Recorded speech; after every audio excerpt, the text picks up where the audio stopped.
Today, I'm bringing back the Fantasy Draft Challenge, and the first team is going to be Utah. Now, I'm red. I know. Someone's going to comment it. I got sunburnt at the Cincinnati Bengals game the other day, so yeah, I'm burnt. I get it. I can't adjust the colors or anything. I'm just bright red like a tomato.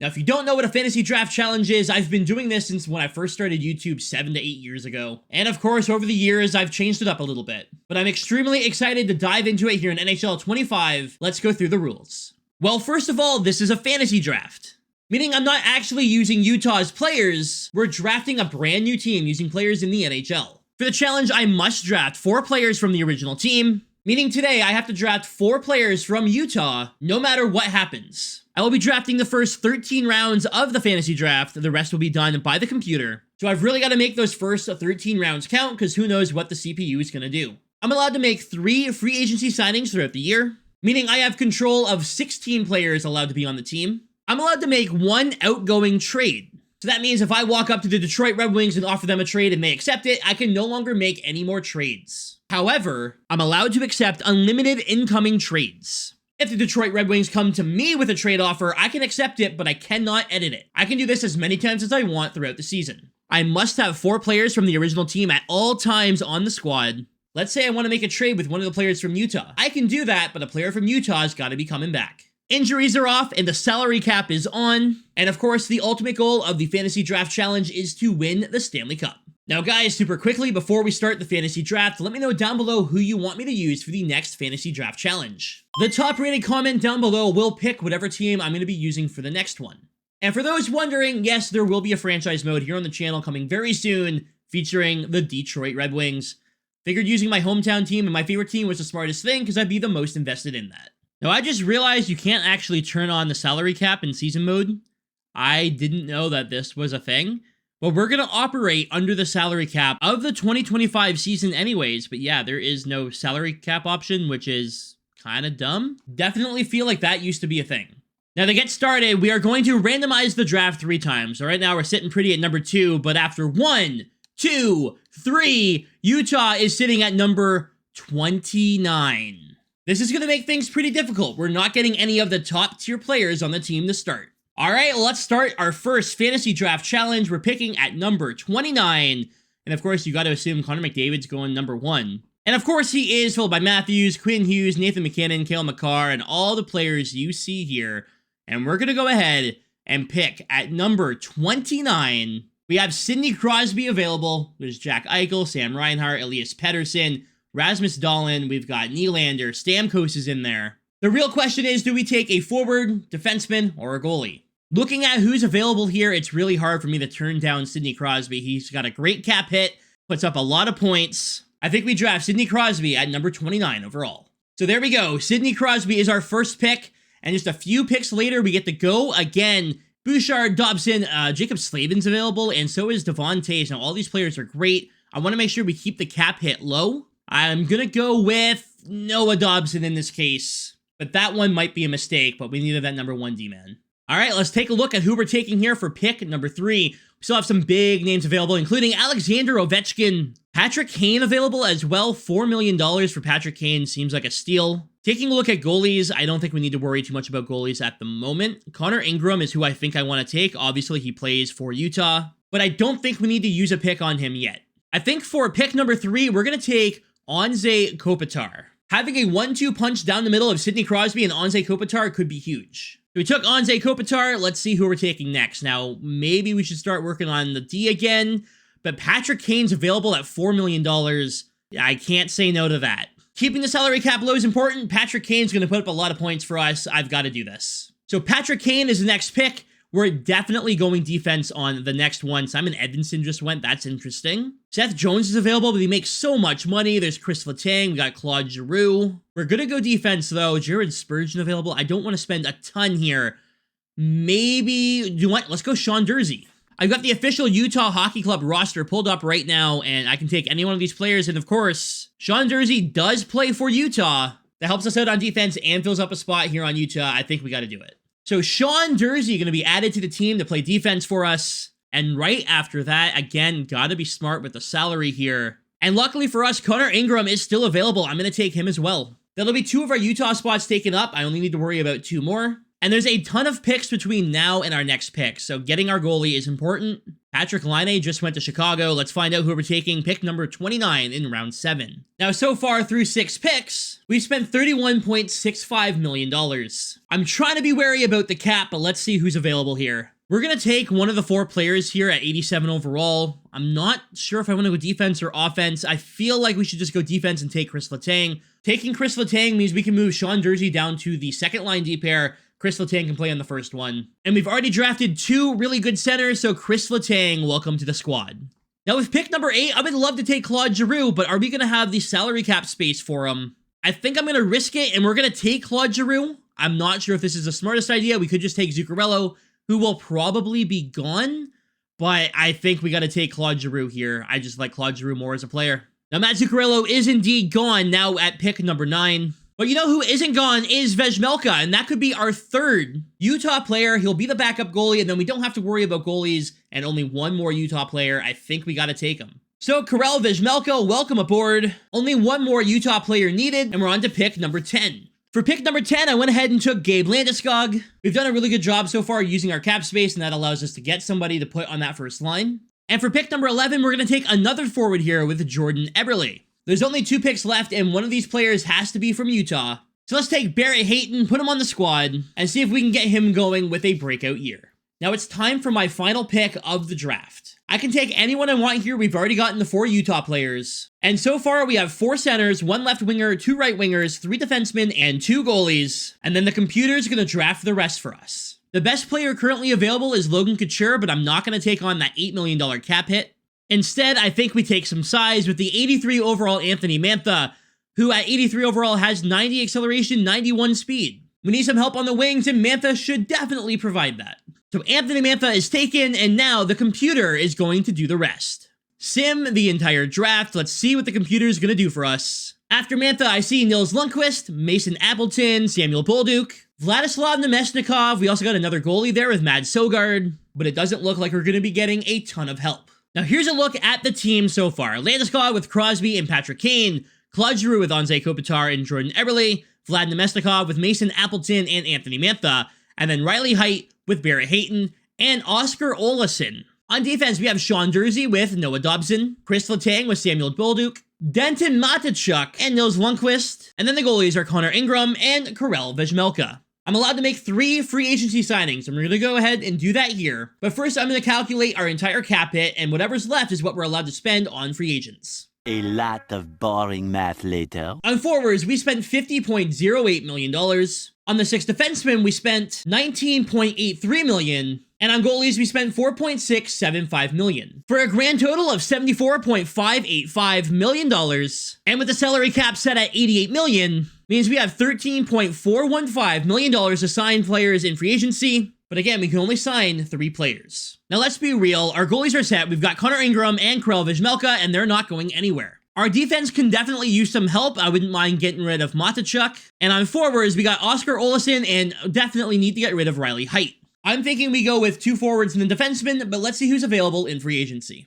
Well, first things first, I see Pierre-Luc Dubois. That could be an interesting choice. Now, the cool thing about this is that because they didn't get signed, their contract now resets. So instead of paying Pierre-Luc Dubois over $8 million, we'd only have to pay him 1.9. But we'll probably try and pay him more to make sure he signs with us. Again, we have $13 million available. For defense, we got Jan Ruda, we got TJ Brody, Alec Martinez, all of which would definitely be a step up from what we have, and we definitely need a left-handed defenseman. Alec Martinez has the least amount of interest in our organization. However, we're offering him a contract, and we are going to bump it up. We're going to offer Alec Martinez $2.5 million to play for us this season, nearly double of what his original asking price was to make sure he comes here. And he's immediately accepted it. That is huge for us. Let's go. And that leaves us just over $10 million in cap space. I think we are going to offer Pierre-Luc Dubois a contract here, and we're going to do the same thing. We're just going to bump up that deal, give him $3 million for the year. We have the cap space. However, I don't want to use up all of the cap space because I can still make trades throughout the season. $3 million for PLD. Let's see if he accepts immediately.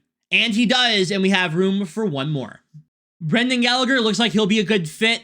Put him on the PK out there. We'll offer him a contract. I'm not going to offer him a ton here. Again, we want to keep that cap space. 1.7 for Brendan Gallagher, and he accepts immediately. Let's throw those new players on the squad and see how we're sitting. So here's a look at the new lines for our team. Landeskog, Crosby, and Kane. APPAREL with Kopitar and Claude Giroux. Vlad Namestnikov with Pierre-Luc Dubois and Anthony Mantha. And Brendan Gallagher, Barrett Hayton, and Mason Appleton. On defense, it's Sean Jersey with Noah Dobson, Chris Letang with Alec Martinez, and Samuel Bolduc with Nils Lundqvist. The goalies remain Connor Ingram and Karel Vejmelka, and we have just over $6.7 million in cap space if we want to make a trade or two. It's time for our first game of the regular season. Let's slow submit and see how we do. In the first period of the first game, the score is 1-0 Chicago. William Nylander gets the goal. After the second period, it's now 2-1 as Claude Giroux and Brendan Gallagher both get on the board. And let's slow sim this third period and see what happens. We're looking for a big W to start off this season and start out our run for the Stanley Cup. Nothing happening on that power play. 8 minutes to go here. 6, 5, 4. We're out shooting them. It looks like we're outplaying them. And can we get an empty netter? Maybe some insurance?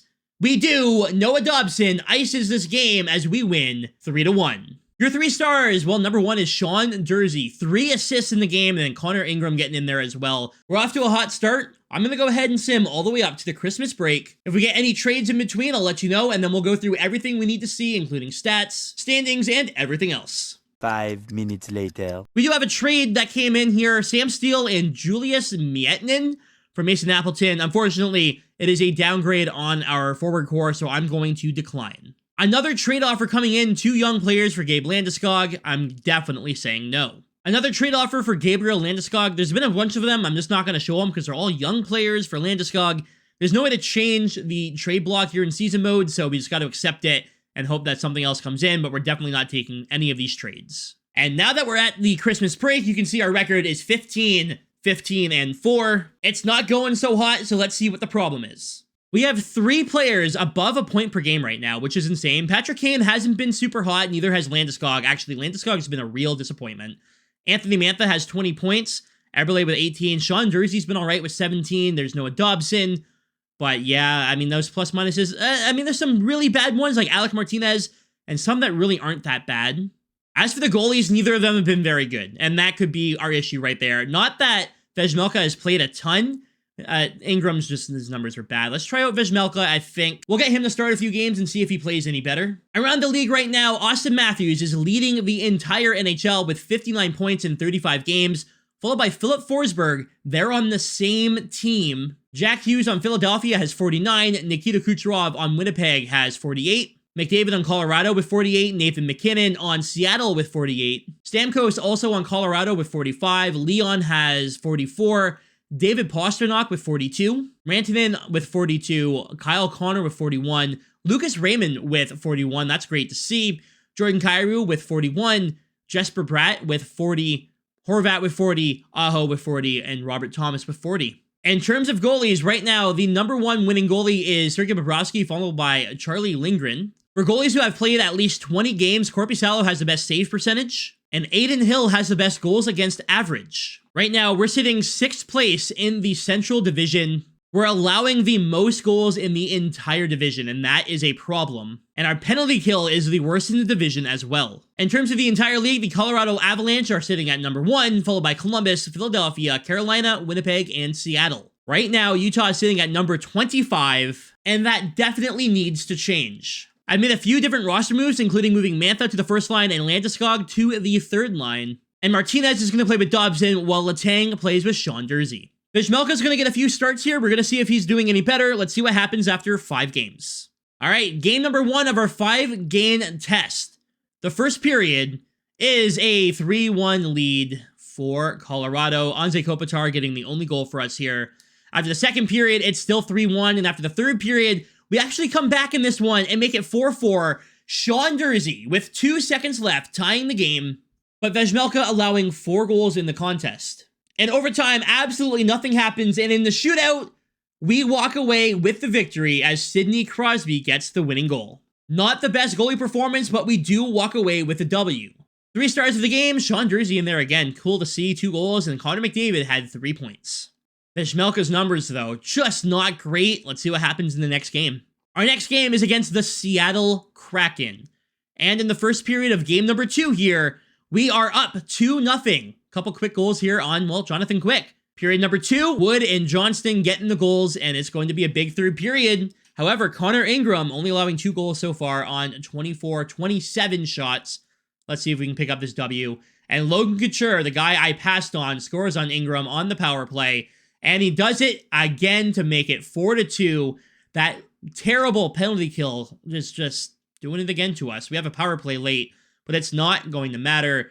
Jordan Eberle gets one here, but it's not enough as Nathan McKinnon gets the empty netter, and that is an L. 3 stars are, of course, Logan Couture, Brock Nelson, cool, and Connor Ingram, not looking great again. Now, here's our main issue. We probably need a goalie, but both of our goalies are from Utah, which means we need to get a player coming back in that trade. On to the third game of the stint, and we are going to do all 5 games before I make a decision on who's getting traded, but we are likely trading a goalie here.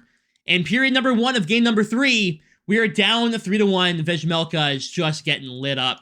Period number 2, we tie it up, and we are the comeback kids, it seems like. So we are able to get ourselves back into games when we go down. That was a very long penalty, holy. But a good job by the team shutting them down. Another power play, but they can't get it done.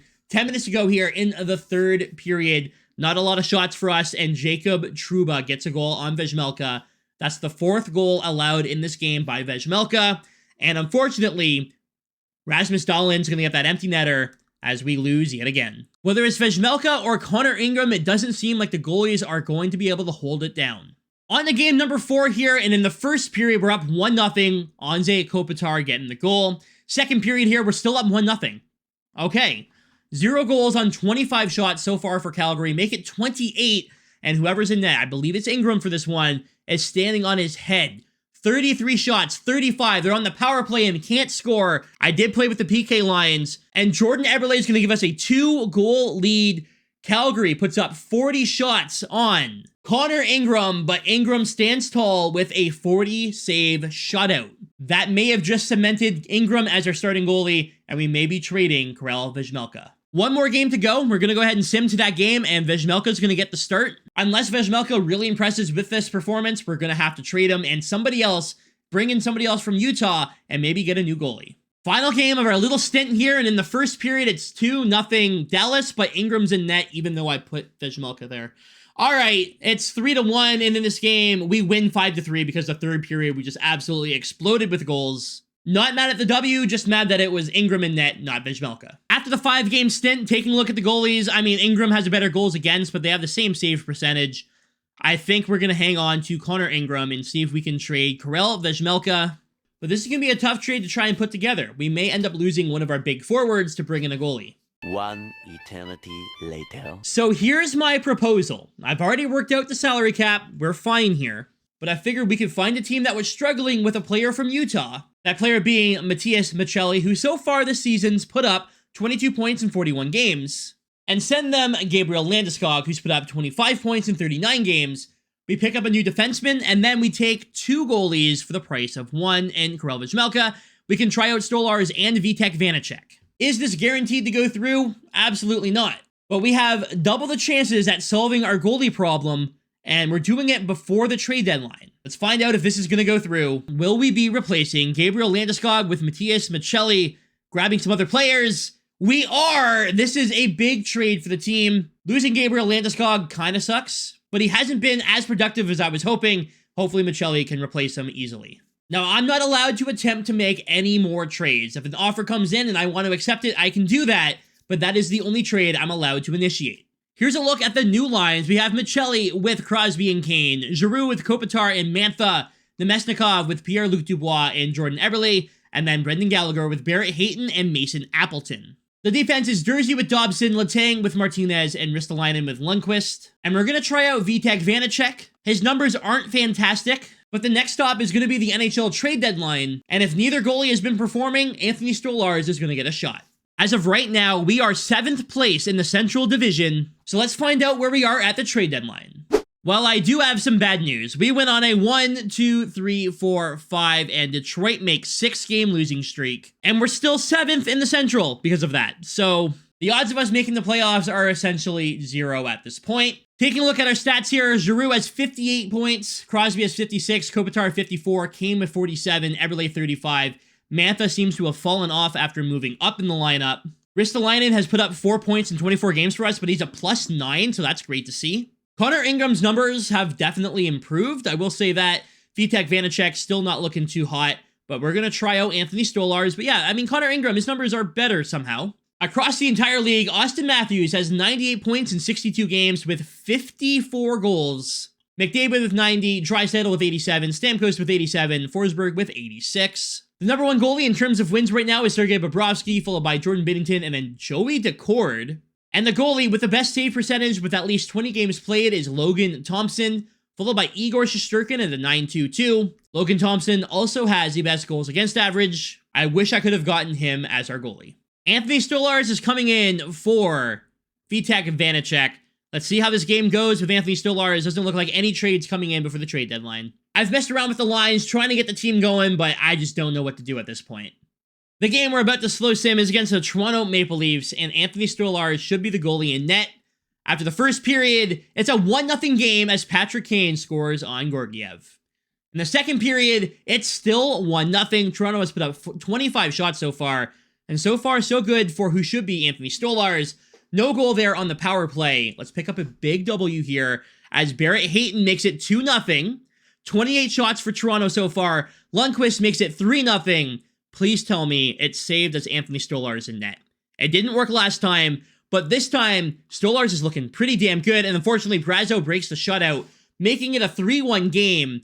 Kaliev makes it 3-2, but we do hang on for the victory. Anthony Stolarz allowing 2 goals on 33 shots. Stolarz is also the number 1 player of the game. Let's see how this goes until the end of the regular season.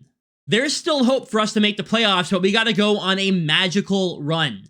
There's not a ton of games left. We're likely going to need around 28 of a possible 36 points. This game against Anaheim, we're just going to simulate this game, and we do get a point, but unfortunately it's an L. Next game against Seattle, we get the W. That's big. Next game is against Vancouver. Can we win this one? We do. Interesting. Game coming up against Edmonton, and we win that game as well. We're now on a 6-game point streak. Anthony Stolarz is in for this game against the Buffalo Sabres. In the first period, it's a 2-2 game. Hayton and Crosby for us, Bratt and Engvall for them. Second period, it's 3-3. Anthony Stolarz allowing a goal from Bo Horvat. If we win this game, we have pulled ourselves even closer to a playoff spot, and Lundqvist gets one shorthanded, but then Bowen Byram on that same power play gets the tying goal. 4-4 in the third period. Patrick Kane, 5-4. Come on, hang on to this. Shut down that power play. Good job. We're allowing a ton of shots. Stolarz allowing 4 on 42, but he doesn't allow more than that. Another win for Utah. Was it pretty? No. Did they get it done? Yes. Stolarz with a 905 in that game, even though we allowed 4 goals. We're on a 7-game point streak, and we're playing Tampa Bay in this one. Can we make it 8? We do not. Tampa takes the win. We now play the Detroit Red Wings, and we do win that one, but we're still really far out of a playoff spot. I'm starting to lose hope. Will it be too little too late? A loss 11-3 to the Tampa Bay Lightning probably closes the casket on this season. Every player except for Brendan Dillon and Justin Schultz had a point in this game.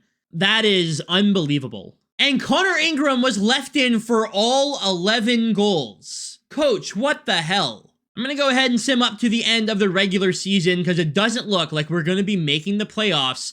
And the first fantasy draft challenge of the year, we win against Florida, we lose against Chicago, we lose against Calgary, and that is officially it. We have been eliminated from playoff contention.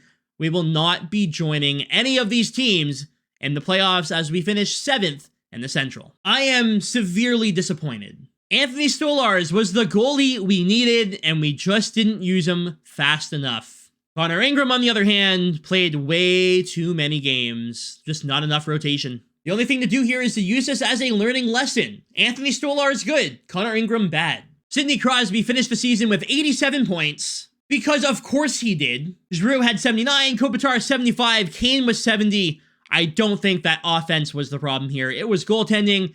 with some bad defense as well. Letang had a tough season, and Michelli came in and actually performed pretty well after that trade. As for the entire league, Austin Matthews finishes the year with 72 goals and 132 points. McDavid with 119 points, Stamkos with 113. Look at all these 100-point scorers here. You love to see it. Bobrovsky had 43 wins. Shesterkin had the best save percentage for anyone that played at least 30 games. And he also had the best goals against, even though he lost more games than he won. Damn, Pittsburgh must have really been bad. We finished the year with 83 points. Didn't do too bad in terms of the goals for, but goals against is what really hurt us. And we finished 23rd in the entire league. But hey, we had more wins than regulation losses, so let's go. The Stanley Cup champions in the first ever fantasy draft challenge of NHL 25 are the Ottawa Senators. Ottawa had Sam Reinhart, Jamie Benn, Evgeny Malkin, Brandon Hagel, Nazem Kadri, Ryan O'Reilly, Braden Shen, Tom Wilson, Noah Gregor. Just a lot of really hard players to play against. And the goalie for the Ottawa Senators was Andrei Vasilevsky. The President's Trophy went to the Colorado Avalanche. Matthews won the Art Ross and the Hart. The Norris went to Erik Karlsson. The Lady Bang went to Matthews. The Calder went to Matvei Michkov. The Conn Smythe goes to Jamie Benn. The Vezina to Igor Shesterkin. The Jennings to Semyon Varlamov. The Bill Masterton to Braden Schneider. The Selke goes to Alex Barkov. The Ted Lindsay to Austin Matthews. And the Maurice Richard also to Austin Matthews. I appreciate you watching the first fantasy draft challenge of NHL 25. Let me know down below who you want to see me use next. And hopefully next time we can make the damn playoffs. I can't believe how bad we did. Anyways, y'all, I'm out of here. Thanks for watching. Stay frosty.